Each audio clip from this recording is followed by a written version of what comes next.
Agent তো অবশ্যই আছে, সোশ্যাল মনিটরিং সিস্টেম আছে আমাদের এখানে। আমরা তো এই মামলা সংক্রান্তে তদন্ত করতে যে এমটিএফ এরটা পেয়েছি, এরকম হয়তো অনেক আছে, আমার নলেজে নেই, কারণ আসলে কারণ নলেজে কোনো কিছু নেই।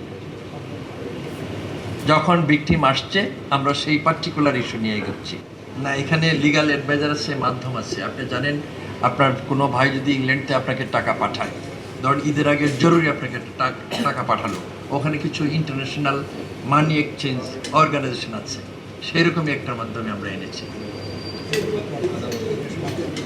হ্যাঁ, না, সব বিষয়ে আপনাকে ডিটেলস বলার দরকার নেই।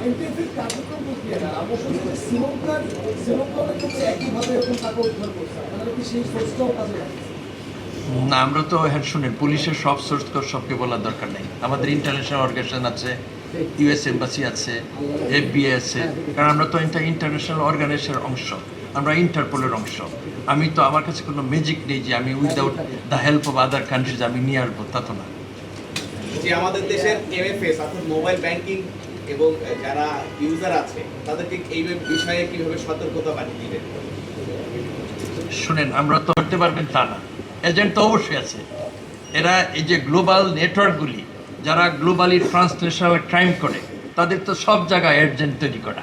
এই এজেন্ট যেদিন আমরা ধরে ফেলবো, সেই দিনই তো আমাদের ক্রাইম ডিটেক্ট হয়ে গেল। আপনি একটাকে ধরবেন, এরকম হাজারটা আছে। ক্ষতিগ্রস্ত হচ্ছে যে আপনি একজ্যাক্ট বলতে পারবেন। ওই যে আমি কথাটা বললাম যে কেউ লজ্জায় বলছে না, কেউ অজ্ঞতার কারণে বলছে না, কেউ স্বামী কাজ করে ওয়াইফকে বলছে না। না, আমাদের সোশ্যাল মনিটরিং সিস্টেম আছে।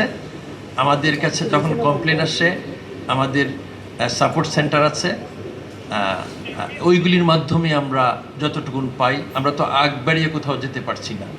আচ্ছা, আপনারা বলছিলেন যে এমটিএফ এর মাধ্যমে প্রায় 100